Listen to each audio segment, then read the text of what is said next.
வணக்கம். நான் PS ராசா, இந்த நிகழ்ச்சியின் தொகுப்பாளர். இது தெய்வீக மூலிகை மருத்துவ வைத்தியாலயமும் IBC தொலைக்காட்சி நிறுவனமும் நியூஸ் ராசா யூடியூப் சேனல் மற்றும் London Tamil events YouTube channel இணைந்து வழங்கும் ஒரு சேவையாகும்.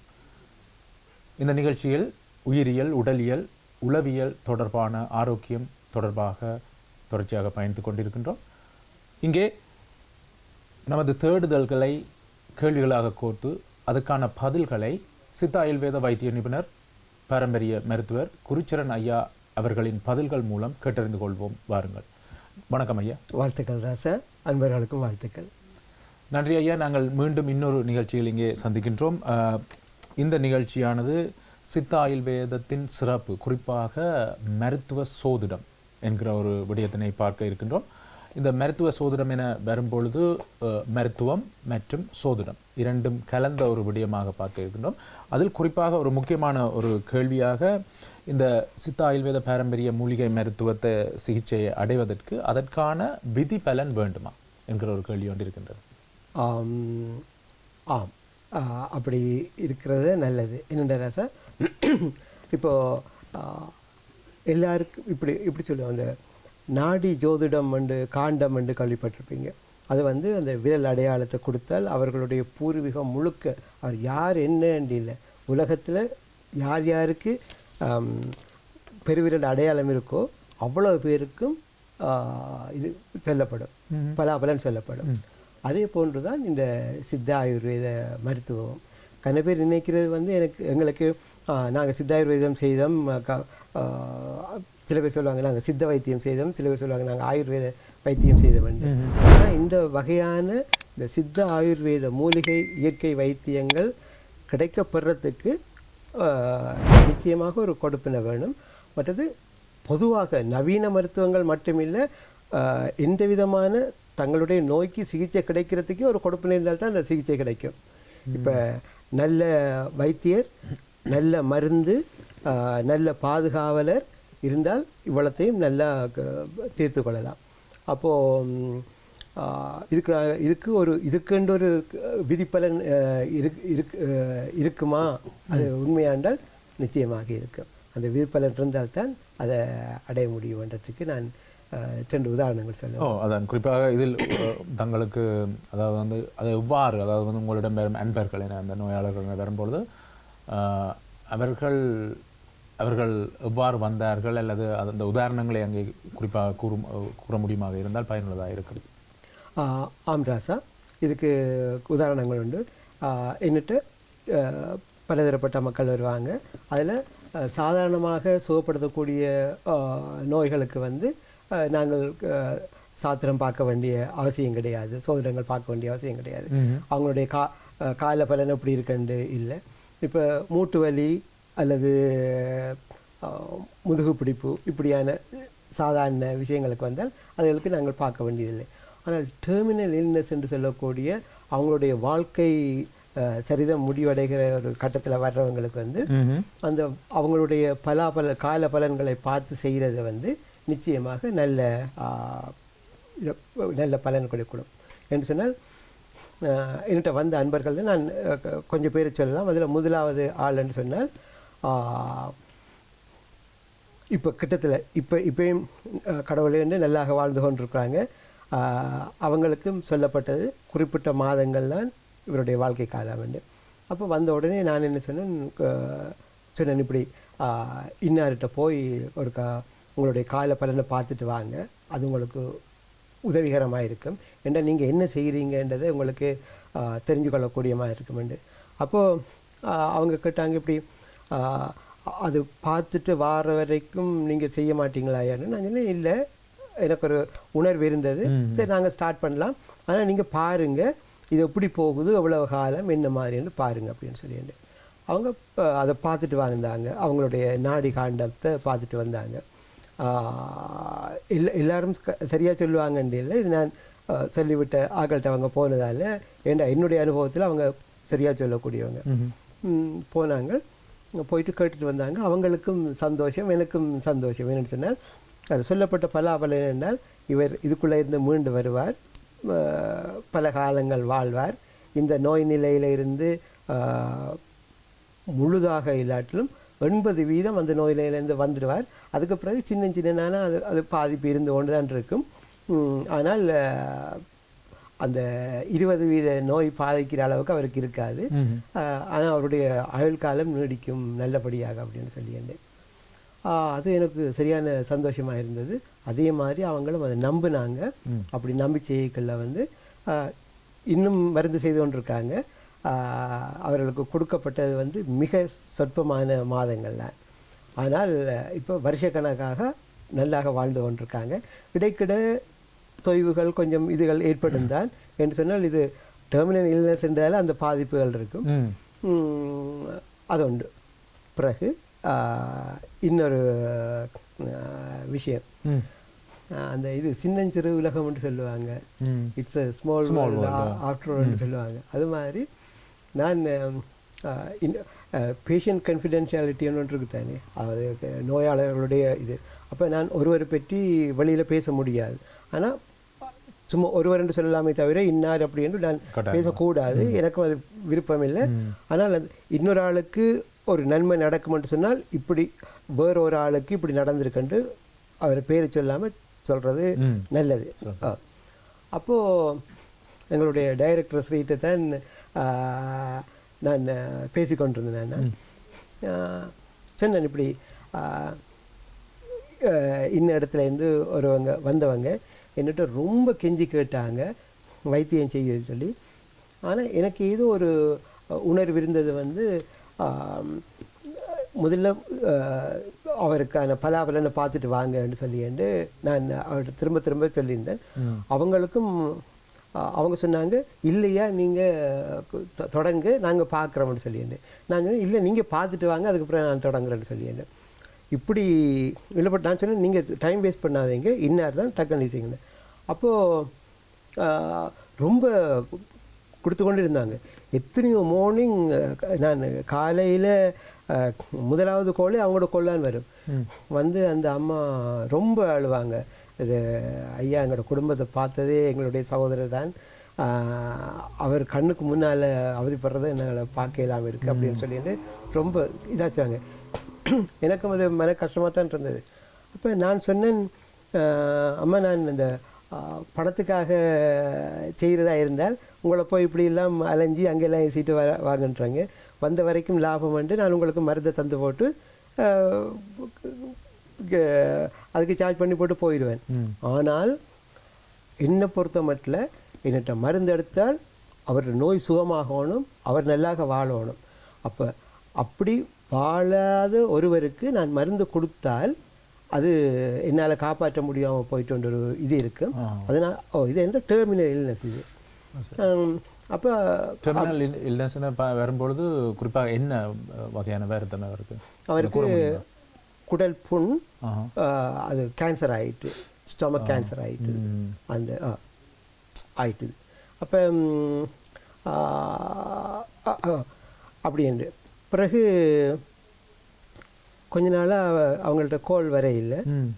பிறகு நான் திரும்ப நானே என்னால் எடுத்து பார்த்தேன். கரகாலம் இல்லை, ஒரு 3 வாரம். ஏன்னா அவ்வளோ டெய்லி அடித்து கொண்டே இருப்பாங்க. 3 வாரமாக கோல் இல்லை சரி என்று போட்டு அந்த தெரிந்தானே ஒவ்வொரு ஆள்ற கோலும் வந்து கொண்டிருக்கல பார்த்தா இவங்களோட நம்பர் வந்து நிற்கும். சரி இவங்களுக்கு என்ன ஆச்சுன்னு சொல்லி போட்டு நேரமே இல்லை, சும்மா அடித்து நீங்கள் போய் பலன் போய் பார்த்தீங்களான்னு நான் கேட்க இருந்தேன். பலன் போய் பார்த்தீங்களான்னு கேட்க இருந்தேன். அப்போ ஓண்டு அழுது சொன்னாங்க, ஐயா அவர் முடிஞ்சு போயிட்டு. உடனே அப்படியே அந்த சொல்லாங்க டேர்னிங் த டேபிள்ன்ற மாதிரி உடனே அவங்க இதை திசை திருப்பினாங்க. உங்களால் தான் ஐயா என்னுடைய தம்பியினுடைய இறப்புக்கு காரணம், அதனால் அது எப்படி ஆக முடியும் அப்படின்னு சொன்னாங்க. அதனால் நீங்கள் சோகத்தில் இருக்கிறீங்க, அந்த இழப்பினுடைய தாத்பரியத்தை தாங்க இல்லாமல் நீங்கள் எப்படி பேசுகிறீங்க, அதுக்கு நான் எப்படி காரணமாக முடியும்ண்டு. இல்லையா என்னட்ட எத்தனையோ பேர் சொன்னவங்க உங்கள்கிட்ட மருந்து எடுத்தால் சுகமாகி இருக்காங்கன்னு சொல்லிட்டு, இந்த நோய்க்கு சுகமாக இருக்காங்கன்னு சொன்னாங்க. எத்தனையோ பேர் மருந்து எடுத்திருக்காங்க சுகமாக இருக்காங்க, நான் இல்லைன்னு சொல்ல இல்லை.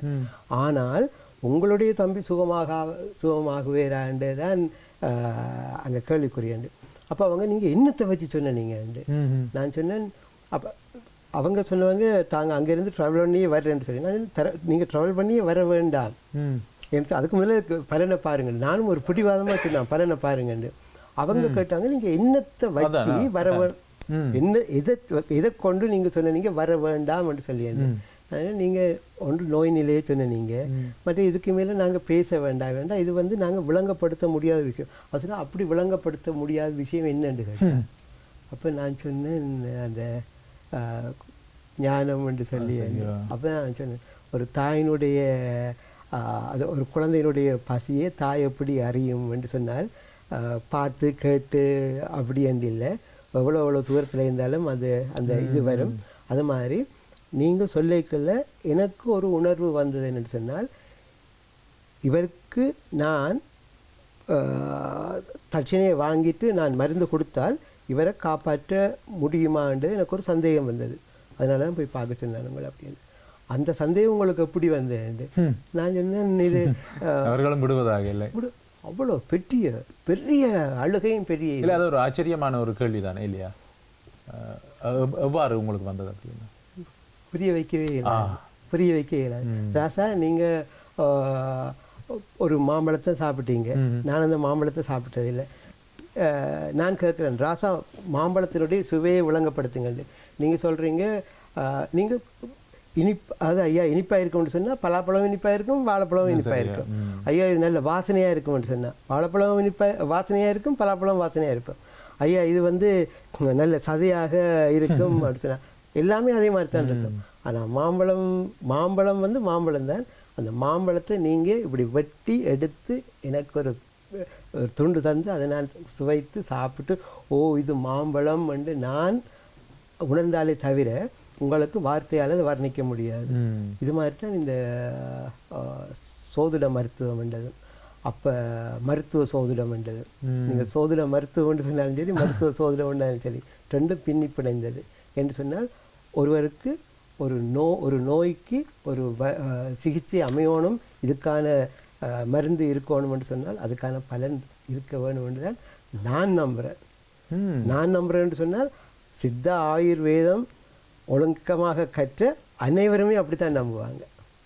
என்றால் ஒரு மிகவும் ஒரு இறுக்கமான தொடர்பு ஒன்று அங்கே இருக்கின்றது மருத்துவத்துக்கும் சோதனத்துக்கும் என நிச்சயமாக கூறியிருக்கீங்க. சரி, இப்போ மருத்துவ சோதனம் என வரும்பொழுது அந்த சோதனத்தில் அவர்களது ராசியை வைத்தோ அல்லது வேறு ஏது விடயங்களை வைத்தோ அவர்களுக்கு நோய் இருக்கின்றது என்பதை சொல்ல முடியுமா, அல்லது இருக்கின்ற நோய்க்கு தீர்வு இருக்கின்றது என்பதை உங்களால் கூற முடியுமா? அக்குவர் ஆணி வேறு அவர்களுடைய நாடி காண்டத்தில் வச்சு அவர்களுடைய பெருவிரல் அடையாளத்தை வச்சு சொல்லுவாங்க. ஆண்களுக்குண்டா வலதுகை, பெண்களுக்குண்டா இடதுகை. அதுக்கான காரணத்தை நாங்கள் இன்னொரு எபிசோடில் பார்க்கலாம், ஏன் அப்படி கை வேறுபடுதுண்டு. ஆனால் காண்டத்தில் தான் வந்து பெருவிரல் வச்சு சொல்கிறது. இதுவே ஜாதக கணிப்பு என்று சொன்னால் அவர்களுடைய பிறந்த இடம், பிறந்த நேரம், பிறந்த நாள், திகதி, இது மூன்றும் இருந்தாலே போதும். அவர்களுடைய என்ன நோய், எதனால் வந்தது, எப்படி வந்தது, இதுக்கு எங்கே மருந்து இருக்குது, இது எப்படி தீரும், யாரால் தீரும், இவ்வளோ விஷயங்களும் அக்குவர் அணிவர் அவ்வளோ அழகாக சொல்லலாம் சாஸ்திரத்தால். உண்மையில் தான் அந்த ஞானம் என வரும்பொழுது அங்கே கூறப்படும் விடயம், இந்த இவ்வாறான விடயங்கள் மற்ற மருத்துவ முறைகளில் கொஞ்சம் அரிதாக இருக்குதா அல்லது இல்லாமல் போயிருக்கலாம். ஆனால் சித்தாயுர்வேதம் என வரும்பொழுது இது ஒரு மிகவும் ஒரு வித்தியாசமான முறையாக இருக்கின்றது. புரியாத புதிர் அதான் விளங்கப்படுத்த முடியாத நல்ல உதாரணங்களோடாக கூறியிருந்தீர்கள். சரி, உண்மையில் இந்த நாடி காண்டம் என வரும்பொழுது அதற்கு அவர்கள் எவ்வாறு உங்களை அணுகுவதா அல்லது அவர்கள் எவ்வாறு தொடர்பு கொள்ள வேண்டும்? நாடி காண்டம் அநேகமாக இது கன பேருக்கு தெரியும். ஆனால் எனக்கு என்னுடைய சொந்த அனுபவத்தில் வந்து இப்போ அந்த ஒரு குருவுக்கு குரு என்று சொல்லி இப்போ எனக்கு எவ்வளோதான் சாஸ்திரம் தெரிஞ்சாலும் என்னுடைய வீட்டாக்களுக்கு நான் பார்க்கறது அப்படி ஒரு முறை இருக்குது. அதே மாதிரி அவங்களுடைய வீட்டில் அவங்களோட வீட்டுக்கு நான் பார்த்து சொல்லுவேன். அப்படி நாங்கள் மாறி மாறி செய்கிறது. ஆனால் சரியான கணிப்பு இருக்கும் என்றதில் வந்து நான் எனக்கு தெரிஞ்ச ஆக்களை சரியாக சொல்லக்கூடிய ஆக்களை நான் சொல்லுவேன். அப்படி 2 பேர் இருக்கிறாங்க. என்னுடைய சொந்த அனுபவத்தில் அக்யூரேட்டாக 100% சொல்கிற ஆக்கள் 2 பேர் இருக்கிறாங்க. அதை தவிர வேறு ஆக்கள் நிறைய பேர் இருக்காங்க. எனக்கு அவங்களோட நேரடி தொடர்பு இல்லை, மற்றபடி இருப்பாங்க. ஆனால் இந்த ஜோதிடம் சொல்கிறேன்ற பேரில் பிழையாகவோ இல்லாட்டி பொய்யாகவோ இல்லாட்டி தவறுதலாக சொல்லக்கூடிய அநேகம் பேர் இருக்கிறாங்க. அது அவங்களுடைய விதிப்பலனின்படி தான் அது அமையும். இந்த ஸ்ரீ வந்துட்டேர். அதனால் நான் சொன்ன ஏற்கனவே அந்த அழுதாங்க அப்படின்னு சொல்லிட்டு, அப்போ நானும் ஸ்ரீயும் பேசி கொண்டிருக்கல நான் சொன்னேன் இப்படி என்று ஒரு ஆக்கள் வந்தோடனே ஸ்ரீ சொன்னார், ஐயா எனக்கும் அவங்கள தெரியும், நான் இவ்வளவோ காலத்துக்கு முதல் அவங்கள உங்கள்கிட்ட போக சொன்னேன், ஆனால் அவங்க உங்கள்கிட்ட வரையில்லை ஐயா அப்படி என்று சொன்னார் ஸ்ரீ. அப்போது நான் சொன்னேன் அப்படியா என்று சொல்லியேண்டு. அப்போ இதுவரைக்கும் யார் என்று சொல்லையில் இப்படி ஒரு ஆக்கள் என்று சொல்லி ஸ்ரீ சொன்னேன். அப்போ நான் சொன்னேன் இப்படி அதுக்கும் ஒரு பலன் இருந்தால்தான் அந்த காலத்தில் வருவாங்கன்னு சொல்லியாண்டு. மற்றது இந்த சோதுட இதில் நான் ரவிக்கு ஒரு படம் அனுப்புகிறேன். அதில் ஒரு நான் அந்த பூஜை செய்து கொண்டிருக்கிற ஒரு படம் கொண்டு வரும். அது என்னுடைய குருதேவர்களில் ஒருவரானவர் விஷக்கடி வைத்தியர். அவரும் எனக்கு அம்மாச்சி தான், என்னோட மாமனார் தான். அவர் எப்படி செய்வார்ன்னு சொன்னால், அவர் சும்மா சாஞ்சி படுத்து கொண்டிருப்பார், ஓய்வெடுத்து கொண்டிருப்பார். அங்கே ஆக்கள் ஓடி வருவாங்க, ஐயா ஐயாண்டு ஓடி வரைக்குள்ளே நிறுத்து, நீ திரும்பி போ, பிரயோசனம் இல்லை, நீ ஏன் இவ்வளவு தூரம் வந்தாய், திரும்பி போ அப்படின்னு சொல்லுவேன். ஐயா ஏதாவது மருந்து தாங்க ஐயா, ஏதாவது மருந்து தாங்க ஐயாண்ட, பிரயோசனம் இல்லை, நீ இங்கே நீ கிளம்பி படலையால் வர்றப்பவே அங்கே உயிர் போயிட்டுருக்கும், போ அப்படின்னு சொல்லுவேன். அவர் அப்படி சொல்லி கொண்டிருக்கல, இது நான் என்னுடைய அனுபவத்தில் நான் பக்கத்தில் இருந்து கண்டது.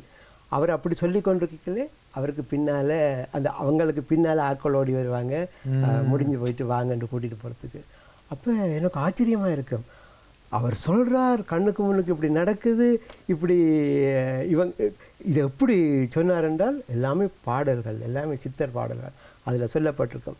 வர்றவங்களில் அந்த எத்தனை ஆண்கள் வாராங்க, எத்தனை பெண்கள் வாராங்க, அதில் எத்தனை பேர் தோளில் துண்டு போட்டிருக்காங்க, எத்தனை பேர் இடுப்பில் இது கட்டியிருக்காங்க, துண்டை கட்டியிருக்காங்க, எத்தனை பேருக்கு மொட்டத்தில், எத்தனை பேர் குடும்பி வச்சுருக்காங்க, அப்படியான விஷயங்களை கொண்டெல்லாம் பார்த்த உடனேயே அந்த பாடல்களை கணிச்சு சொல்லிடுவாங்க. இன்ன பாம்பு தான் கடித்தது, இத்தனை பல்லு தான் பட்டது, இந்த வலது காலையா இடது காலையா, புறங்காலுக்கு மேலேயா முழங்காலுக்கு கீழேயா, அக்யூரேட்டாக அவ்வளோவும் சொல்லுவாங்க. அப்படி சொல்லுவேன். பிறகு இதே போல் இன்னொரு ஆக்கள் ஓடி வந்தோடனே பதட்டப்படாதாங்க, உட்காருன்னு சொல்லிவிட்டு அவர் மெதுவாக கிளம்பி ஒவ்வொரு சரியாக எடுத்து ஒவ்வொரு மருந்து எல்லாம் போட்டு, ஐயா சீக்கிரம் வச்சுங்க, பொருள் இடது காலில் தானே, ஓ புறங்காலு ஓ 4 பல்லு பட்டிருக்கு, ஓ இவ்வளோ சொல்கிறேன், எதுக்கு அவதிப்படுறேன், நீ அங்கே போகிற நேரம் அவன் கொஞ்சம் பிறண்டு கொண்டு கிடப்பான், இந்த இதை கொண்டு கொடு, அவனுக்கு இரவைக்கு மட்டும் தூக்க விட்டுறாது, 20 ரூபா தூங்க விட்டுறாது, எப்படியாவது இதை கொடுத்து கொண்டே கரைச்சி கொடுத்து கொண்டே இரு, நாளைக்கு அவன் எழுப்பி வயல்காட்டுக்கு போயிடுவான் அப்படின்னு சொல்லுவார். அது என்ன பாம்பு கடித்தது, எப்படி கடித்தது, எங்கே கடித்தது, எத்தனை மணிக்கு கடித்தது, யாருக்கு கடித்தது, ஆணுக்கா பெண்ணுக்கா, அவ்வளோ ஆக்கிவிட்டு அப்படி சொல்லுவாங்க. இது மிகவும் ஒரு ஆச்சரியமாகத்தான் இருக்கின்றது. ஏனென்றால் இது இந்த சோதிடமும் இந்த மருத்துவமும் ஒப்பாறு தொடர்பட்டு இருக்கின்றது. இந்த மருத்துவத்துக்கு வரும்பொழுது இந்த சோதிடம் பார்த்து வருவது அது உண்மையானவர்களிடம் பார்க்க வேண்டும் என்றபடியும், ஆனால் இது உண்மையிலே ஒரு சாதாரண மக்களுக்கு புரியாத ஒரு புதிராகத்தான் இருக்க போகின்றது இல்லையா? ஏனென்றால் நவீன மருத்துவம் என்று இருக்கின்றது, அல்லது நவீன காலத்தில் அவர்கள் ஈவன் சித்த வைத்தியத்தை கூட சரி அது ஒரு மருந்தாக இருக்கின்றது என உட்கொண்டு பயனடைகிறார். ஆனால் இந்த சோதிடத்தால் இவ்வளவு சரியாக கூற முடியுமா என்பது மிகவும் ஆச்சரியமாக இருக்கு. ஆச்சரியமாக தான் இருக்கும், ஆனால் அதுதான் உண்மை. இப்போ ராசாயனிட்ட கேட்கலாம், ஐயா கடவுளை காட்டுங்க கடவுளை காட்டுங்க கடவுளை காட்டுங்கன்னு நீங்கள் கேட்கலாம். இருக்கிறாரான்னு கேட்டால் நான் இருக்கிறாரு காட்டுங்கன்னு கேட்டால் சரி எப்படி காட்டுறது, ஆனால் ஒன்று காட்டலாம்னு சொன்னேன். அப்போ ஏன் ராசா நான் கடவுளை காட்டணுன்னா நீங்கள் சொல்லலாம் கடவுளே இல்லைன்னு நீங்கள் சொல்லலாம். சரி கடவுள் இருக்கிறான்றதுக்கு நான் ஒரு உதாரணம் சொல்கிறேன், கடவுள் இல்லைன்றதுக்கு நீங்கள் ஒரு உதாரணம் சொல்லுங்கன்னு சொல்கிறேன் நான். சரி கடவுள் இல்லைன்றதுக்கு நீங்கள் ஒரு உதாரணம் சொல்லுங்கள், ஆனால் கடவுள் இருக்கிறான்றதுக்கு நான் ஒரு உதாரணம் சொல்கிறேன். கடவுள் தான் இல்லையே, சரி நீங்கள் மூச்சு விடாமல் ஒரு 10 நிமிஷம் இருந்து காட்டுங்க. கடவுள் தான் இல்லையே, உங்களோட இஷ்டத்துக்கு உங்களால் எல்லாம் ஒன்று கண்ட்ரோல் பண்ண முடியும். மூச்சு விடாமல் ஒரு 10 நிமிஷத்துக்கு இருந்து காட்டுங்க. சிந்திக்க வேண்டிய விடயம் தான். சரி இப்போ கடவுள் இல்லைன்றதுக்கு நீங்கள் 1000 காரணம் சொல்லலாம், இருக்கிறாருன்றதுக்கு நான் ஒரு காரணம் சொன்னேன். மிகவும் சிறப்பாகத்தான் இருக்கின்றது. உண்மையில் அது நாங்கள் ஏற்கனவே தொட்டிருக்கும் அந்த மெய்ஞானம் என்கிற அந்த விடயத்தினூடாக வருகின்றது எல்லாமே. அதாவது குறிப்பாக உடல் உயிர் உளம் என்கிற இந்த விடயம் தொடர்பட்டு மருத்துவ சோதனை பயணித்துக் கொண்டிருக்கின்றோம் ஐயா. சரி, இந்த நிகழ்ச்சியின் ஒரு முடிவுக்கு வந்திருக்கின்றோம். குறிப்பாக இந்த சித்த ஆயுர்வேதம் என வரும்பொழுது அவர்கள் உங்களை அணுகுவதற்கு முன்பாக அல்லது நீங்களே அதை இங்கே ஒரு ஒரு ரீதியாக உணர்கிறீர்கள். சில பேருக்கு மருத்துவம் செய்தும் பிரயோசனம் இல்லை என்கிற விடயம். அப்போ இதுகள் எல்லாமே ஒரு நாங்கள் மிகவும் ஆழமாக பார்க்க வேண்டிய விடயங்களாக இருக்கின்றது எதிர்வரும் காலங்களில். இந்த காலகட்டத்தில் நாங்கள் இதை உணர்றோம்னு சொன்னால் ஆக்களுக்கு என்னமோ சித்து விளையாட்டு ஏமாத்து விளையாட்டு காட்டுற மாதிரி இருக்கும் அவங்களுக்கு. அது உணர்றோம்னு சொல்கிறத விட நாங்கள் தரம் பிரிக்கலாம்னு சொன்னால் சாதாரண வருத்தங்களாக இருந்தால் நாங்களே ட்ரீட் பண்ணலாம். அதுக்கெல்லாம் சாத்திரம் பார்த்து கொண்டு வேண்டிய அவசியம் கிடையாது. ஆனால் அந்த டெர்மினல் இல்னஸ் என்று வந்துட்டேன்னு சொன்னால் நாங்கள் ஆழமாக போய் அதை பார்க்குறது தான் திறமண்டு அதை வரையறுக்கப்பட்டது. அதை பின்பற்றுறது எங்களுடைய முறை வைத்திய சிகிச்சை. சரி ஐயா, நல்லது. இன்றைய இந்த நிகழ்ச்சியில் நமது அன்பர்களுக்கு ஏதாவது செய்தியை கூறிக்கொள்ள விரும்புகின்றீர்களா? திரும்பவும் ஆழ அமுக்கி முகக்கினும் நாழி முகவாது நானாளி தோழி நிதியும் கணவனும் நேர்படினும் தத்தம் விதியின் பலனே பலன். நாங்கள் ஆழத்துக்கு வாளியை விட்டு அள்ளினாலும் ஒரு வாளி தள்ளியில் ஒரு வாளி தள்ளி தான் வரும், 4 வாளி தள்ளி வராது. அதனால் ஒரு பெண்ணுக்கு நிதியும் கணவனும் தான் ஒரு பெரிய கொடுப்பினை. அது மாதிரி ஒரு ஆளுக்கு ஒரு நோயாளருக்கு இந்த மருத்துவம் அவருக்கு அமையணும்னு சொன்னால் அது அவருடைய விதி பலன் தான் என்றுதான் சொல்ல வேண்டும்.